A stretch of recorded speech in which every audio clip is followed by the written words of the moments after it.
Hello students, myself Purnamesri. Welcome to my YouTube channel. Today we are going to continue part 2 of chapter 3, that is constitutional design.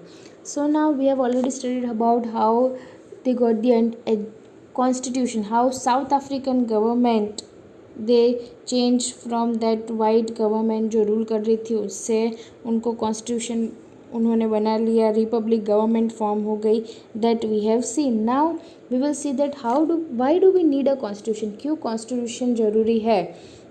तो अगर south Africa का ही अगर हम example ले लें तो that is a good example to understand कि हमें क्यों कॉन्स्टिट्यूशन चाहिए और कॉन्स्टिट्यूशन क्या करता है. वो जो ऑपरेसर एंड ऑपरेस्ड, ऑपरेसर मतलब जो परेशान कर रहा है, एंड ऑपरेस मतलब जो परेशान हुआ है, इन दिस न्यू डेमोक्रेसी वो प्लानिंग टू लिव टुगेदर. क्योंकि जो परेशान कर रहा था और जो परेशान हुए थे, मतलब वाइट परेशान कर रहे थे और ब्लैक परेशान हुए थे, दोनों they were planning to live together as equals. साथ में मिलकर उन्होंने ही प्लान किया कॉन्स्टिट्यूशन बनाने के लिए, राइट. ये इजी नहीं था उनके लिए कि एक दूसरे को ट्रस्ट करें, बट उनके मन में फियर्स भी थे. They wanted to safeguard their interest, लेकिन उन्होंने ट्रस्ट करने के बाद फिर जो भी रूल्स एंड प्रिंसिपल्स के अकॉर्डिंग कॉन्स्टिट्यूशन फॉर्म किया था.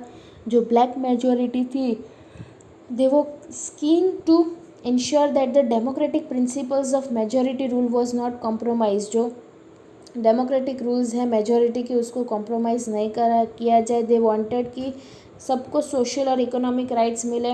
वाइट की जो माइनॉरिटी थी was keen to protect it's privileges, कि ऐसा नहीं कि सिर्फ वाइट को जो प्रिविलेजेस और प्रॉपर्टी मिलती है तो वो वाइट ब्लैक को नहीं मिलेगी. It was not like that. बहुत निगोसिएशंस, मतलब डॉक्यूमेंट्री वर्क उन्होंने किए, रिटर्न वर्क किए, फिर दोनों पार्टी ने मिलकर कॉम्प्रोमाइज़ किया. क्योंकि स्टार्टिंग में तो कोई कॉम्प्रोमाइज़ करना चाहता ही नहीं था, बट फाइनली दे अग्रीड. जो वाइट्स थे they agreed to the principle of majority, और वाइट्स ने बोला कि ओके आप अगर बोल रहे हो 1 person 1 vote तो we are ready for that also. फिर उन्होंने वो भी अग्री किया कि बेसिक राइट्स जो पुअर और वर्कर्स के लिए मिलने चाहिए वो भी हम देंगे. और ब्लैक ने अग्री किया कि जो मेजॉरिटी के रूल जो है वुड नॉट बी एब्सोल्यूट, सिर्फ मेजॉरिटी के रूल है वो ही नहीं होंगे, ऐसा नहीं, वो लोग भी वाइट्स का मानेंगे. अगर वाइट्स ने हमारी मानी है तो हम वाइट्स का भी मानेंगे. और उन्होंने ऐसा भी बोला है कि दे अग्रीड कि majority would not take away the property of the white. कि मेजॉरिटी ब्लैक की थी तो ब्लैक पीपल जो है वो लोग वाइट पीपल की प्रॉपर्टी नहीं ले लेंगे.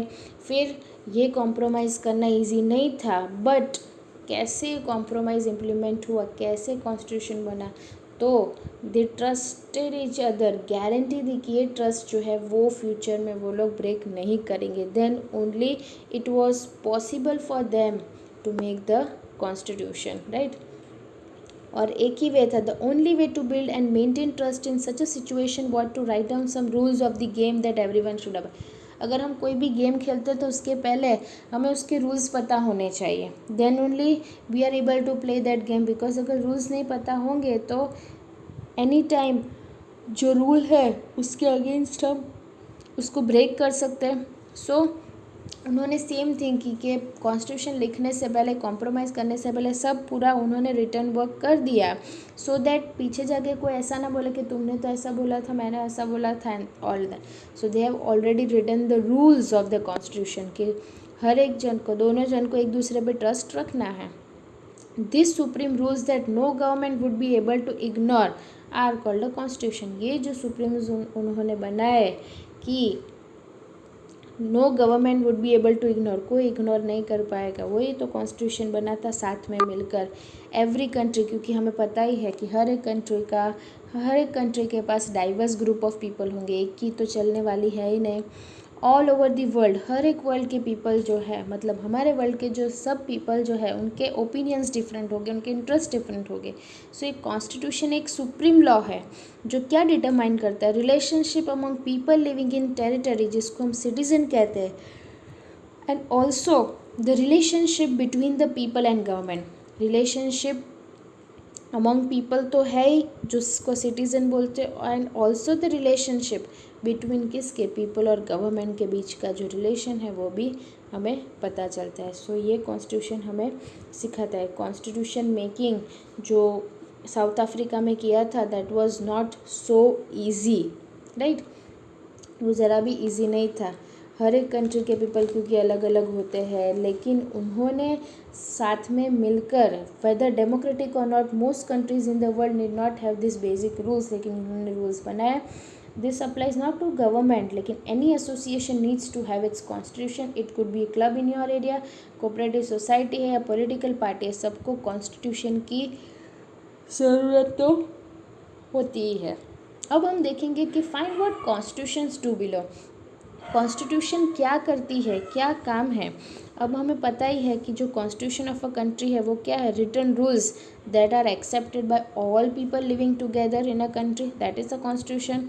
It is the supreme law जो डिटरमाइन करता है रिलेशनशिप अमंग द पीपल, जो अभी हमने पढ़ा, and also between the people and government. तो कॉन्स्टिट्यूशन बहुत चीज़ करता है। First, it generates a degree of trust and coordination that is necessary for different kind of people to live together. क्या करता है कॉन्स्टिट्यूशन, वो क्या जनरेट करता है, degree of trust and coordination. एक तो ट्रस्ट जनरेट करता है और कोऑर्डिनेशन की, कोऑर्डिनेशन क्या होगा कि अगर मैं बोल रही हूँ तो क्या आप अकॉर्डिंगली कर रहे हो। अगर कॉन्स्टिट्यूशन बोल रहा है तो कोऑर्डिनेशन कब होगा, जब एक दूसरे के साथ मिलकर हम काम करेंगे, उसका हम सुनेंगे, मेरा ये सुनेगा, तो दैट इज़ कोऑर्डिनेशन जो नेसेसरी है, बिकॉज हर एक कंट्री में different kind of people are living. अगर साथ में रहना है तो coordination and trust is necessary. Second thing है, it specifies how the government will be constituted. Second thing constitution क्या करता है कि कैसे गवर्नमेंट कॉन्स्टिट्यूट करेगा, कैसे वर्क करेगा, किसके पास पावर होगा एंड कौन डिसीजन ले सकेगा, ये सब उसके हाथ में है। और थर्ड थिंग है, it lays down limits on the powers of the government and tells us what the rights of the citizens are. क्या बोलता है, हमारी लिमिट्स, अगर चलो गवर्नमेंट को पावर्स भी दे दी, लेकिन उनकी भी जो लिमिट्स है वो कॉन्स्टिट्यूशन बताता है, एंड वो भी बताता है कि सिटीजन्स के राइट क्या है, ये भी काम है कॉन्स्टिट्यूशन का। And the fourth one, that is last one, it expresses the aspirations of the people about creating a good society. वो क्या एस्पिरेशन, क्या एस्पायर करती है, पीपल को सिखाती है about creating a good society, not to just fight, और दुश्मन ही नहीं रखने हैं, बट एक गुड सोसाइटी कैसे क्रिएट कर सके। ऑल दिस थिंग्स हमें कॉन्स्टिट्यूशन सिखाती है।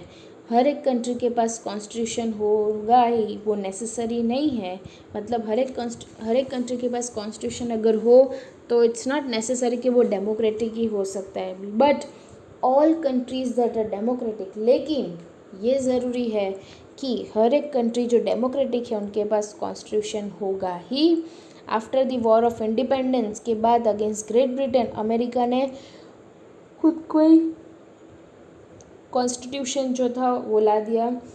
रिवॉल्यूशन के बाद भी जो फ्रेंच पीपल थे, they approved a democratic constitution. Since then it has become a practice कि हर एक कंट्री जो है वो डेमोक्रेटिक कंट्री मानना चाहती है, तो दे वो हैविंग रिटन डॉक्यूमेंट, वो लोग कॉन्स्टिट्यूशन बनाने ही लगे।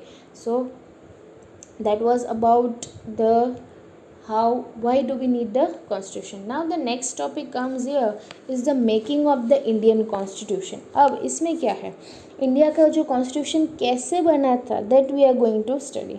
इंडिया का जो कॉन्स्टिट्यूशन जो है that was drawn upon under very difficult circumstances.